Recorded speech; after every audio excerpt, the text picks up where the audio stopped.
से नहीं हूँ, एजुकेशन के फील्ड से नहीं हूँ। मैं एक कलाकार हूँ, एक आर्टिस्ट हूँ, एक क्रिएटिव इंसान हूँ। और आप लोग बेहतर जानते हैं एजुकेशन के बारे में। इतने साल से आप एजुकेशन चला रहे हैं। पिछले कुछ साल से मेरा अनुभव हुआ है, चूँकि मैंने कुछ फिल्में की हैं। एक फिल्म थी तारे ज़मीं पर, और अभी हाल ही में मेरी जो फिल्म आई है 3 इडियट्स, ये दोनों फिल्में एजुकेशन के टॉपिक पर हैं।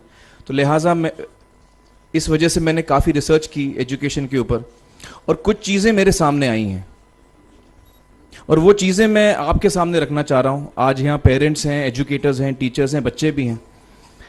हो सकता है पता नहीं मैं कितना सही बोल रहा हूँ, गलत बोल रहा हूँ, लेकिन मेरे कुछ विचार हैं जो मैं आपके सामने रखना चाहूँगा एजुकेशन से जिनका संबंध है।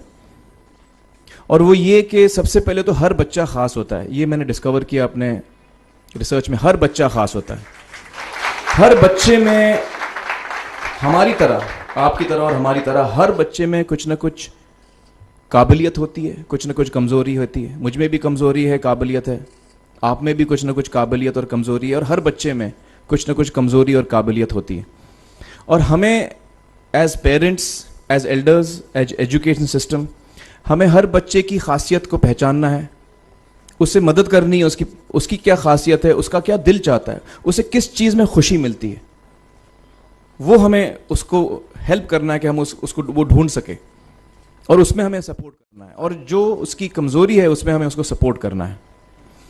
मुझे अक्सर एजुकेशन इंस्टीट्यूट्स मुझे बोलते हैं कि हम हमारे स्कूल में सारे बच्चे पास होते हैं, हमारे स्कूल में सारे बच्चे फर्स्ट आते हैं, या हम जो बोर्ड एग्ज़ाम है उसमें हमारे सारे बच्चे पास होते हैं। मुझे एक सवाल पूछना है कि हमारे कितने बच्चे खुश हैं?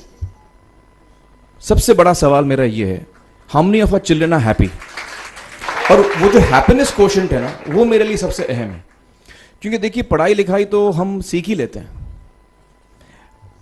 जब मुझे कोई चीज़ सीखनी होती है तो मैं कुछ ना कुछ करके सीख ही लेता हूँ।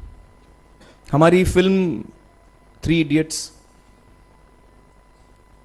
जब रिलीज़ होने वाली थी, रिलीज़ से पहले हमने कई स्क्रीनिंग्स रखे थे, टेस्ट स्क्रीनिंग जिसको हम कहते हैं, जिसमें कि हम ऑडियंस जैसे आप लोग हैं उनको बुलाते हैं, फिल्म दिखाते हैं, उनसे पूछते हैं कि फ़िल्म कैसी लगी। ऐसे एक टेस्ट स्क्रीनिंग हमने किया था। बम्बई में एक फैक्ट्री में कारीगर लोग काम करते हैं, तो करीब 25-30 कारीगर आए थे उस स्क्रीनिंग में। स्क्रीनिंग के बाद एक कारीगर था, उसने मुझसे एक सवाल पूछा।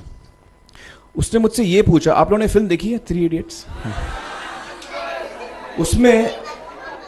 उसने मुझे एक सवाल पूछा जो बहुत कमाल का सवाल था। उसने मुझे ये सवाल पूछा कि सर, पिक्चर के अंत में हमें पता लगता है कि आप तो रणछोड़ दास थे ही नहीं, रैंचो तो थे ही नहीं आप, तो सर्टिफिकेट तो आपको मिला नहीं, वो तो जावेद जाफरी को मिल गया। तो आप इतने बड़े साइंटिस्ट कैसे बन गए? इतने बड़े पेटेंट्स, 400 पेटेंट्स, जापानी लोग आपके पीछे पड़े हैं, तो आपको सर्टिफिकेट तो मिला नहीं, तो आप इतने बड़े साइंटिस्ट कैसे बन गए? बहुत ही अहम सवाल है ये, बहुत ही इंपॉर्टेंट सवाल है। और ये जो मुद्दा है उसके हार्ट में जाता है ये, कि जब मैं एग्जाम के लिए रट के जवाब देता हूं और वो जवाब में मुझे नंबर मिलते हैं और मैं पास हो जाता हूं, तो मेरे हाथ में एक पर्चा आता है जो मुझे कहता है कि मैं पढ़ा लिखा हूं। लेकिन वाकई मैं पढ़ा लिखा हूं या नहीं, ये अभी तक हमको श्योर मालूम नहीं है। लेकिन जब आप नॉलेज चाहते हैं कि आपको मिले, विद्या मिले आपको, तो फिर वो कागज का मायने कुछ होता नहीं है। तो मैंने उसको जवाब में 2 सवाल पूछे। मैंने बोला उसको कि भैया, आपको क्या लगता है मैं अच्छा एक्टर हूं? उसने बोला हाँ, देश भर में आप सब लोग मानते हैं आपको, आप अच्छे एक्टर हैं। मैंने उससे कहा कि भैया, मेरे पास कोई सर्टिफिकेट नहीं है जो कहता है कि मैं अच्छा एक्टर हूं। मेरे पास कोई कागज नहीं है जो मुझे बोलता है कि मैं अच्छा एक्टर हूं। मैंने फिर उससे एक सवाल पूछा कि मैंने सुना आप बहुत अच्छे कटर हैं, आपके जो बॉस मुझे बताते हैं कि आप उनके मेन कटर हैं और आपकी बड़ी इज्जत करते हैं वो, आपके पास कोई पर्चा है, सर्टिफिकेट है जो मुझे बताता है कि आप कटर हो? उसने बोला नहीं सर। तो मैंने बोला आपका जवाब आपको इधर ही मिल गया। Education is beyond marks, education is beyond grades, education is what you learn.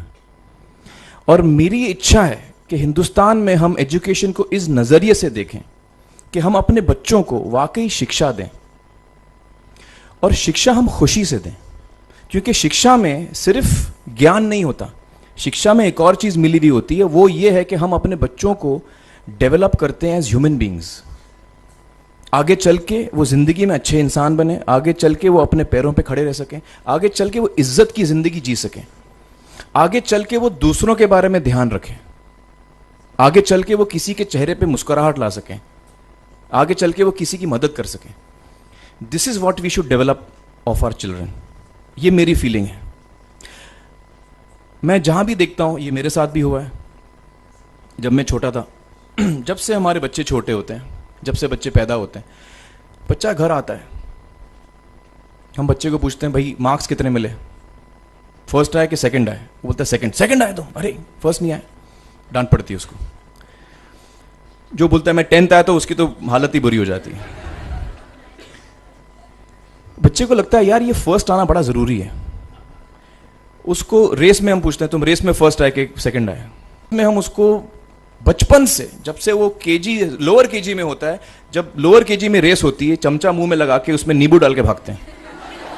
उसमें भी हम बच्चे को पूछते हैं अरे मेरा बेटा फर्स्ट आएगा, ला, ओ बेटा मेरा फर्स्ट आना, मतलब पेरेंट्स चिल्ला रहे हैं बेटा भागो, मतलब नींबू लेके भागो। तो उसमें होता क्या है कि बच्चे को लगता है कि यार ये बड़ा जरूरी है। मेरे पेरेंट्स को हमेशा, मेरे पेरेंट्स मुझे एक ही सवाल पूछते हैं, मैं फर्स्ट आया कि नहीं। उसके जहन में ये बात बैठ जाती है कि मेरे को अव्वल आना है, मेरे को कंपीट करना है, मेरे को बाकी लोग से आगे निकलना है। टीचर्स भी यही सवाल उसको पूछते हैं आमतौर पे, मेरे साथ हुआ है। होता क्या है कि जब वो बच्चा 21 साल का होता है तो वो बड़ा सेल्फिश हो जाता है, और उसको सेल्फिश हमने बनाया, हमारे सिस्टम ने बनाया। वो अपने बारे में सोचता है और किसी के बारे में नहीं सोचता, क्योंकि यही हमने उसको ट्रेन किया बचपन से। बचपन से हमने उसको यही ट्रेन किया कि बेटा तुम पहले आना, बाकी सब लोग को भूल जाओ।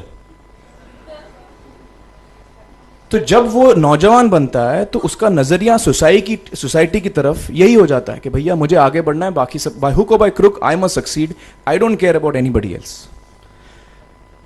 मेरा ये दिल कहता है, मेरा ये दिल चाहता है कि अगर हम जितने यहां पेरेंट्स हैं, एडल्ट्स हैं, यंगस्टर्स हैं जो कल जाके पेरेंट्स बनेंगे, अगर हम अपने बच्चों को ये सीख दें जब वो छोटे हैं, जब वो घर आए हम उसको ये सवाल पूछें, ये नहीं पूछें कि मार्क्स कितने मिले, उसको ये पूछें कि बेटा आज तुमने किसकी मदद की,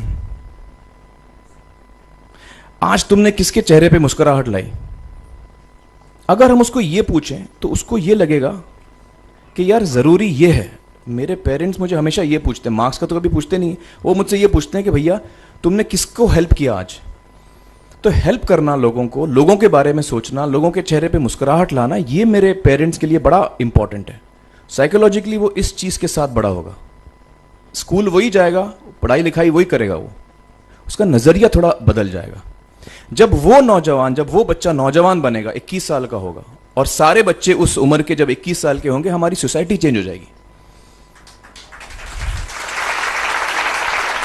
क्योंकि तब हमारी सोसाइटी में ऐसे नौजवान होंगे जो खुद के बारे में नहीं सोच रहे हैं, दूसरों के बारे में सोच रहे हैं। तो मुझे लगता है कि सबसे बड़ी चीज जो हमारे एजुकेशन सिस्टम में मैं देखना चाहूंगा, जो मैंने अपने स्कूल लाइफ में नहीं देखी, कि हमको ये अहमियत इस पे दी जा रही है कि हम अपने आसपास के बच्चों को कितना हेल्प कर रहे हैं। ये एक बहुत बड़ी तब्दीली अगर आ जाए तो मुझे लगता है कि हमारा देश बहुत सुधर सकता है, बहुत बदल सकता है, हम बहुत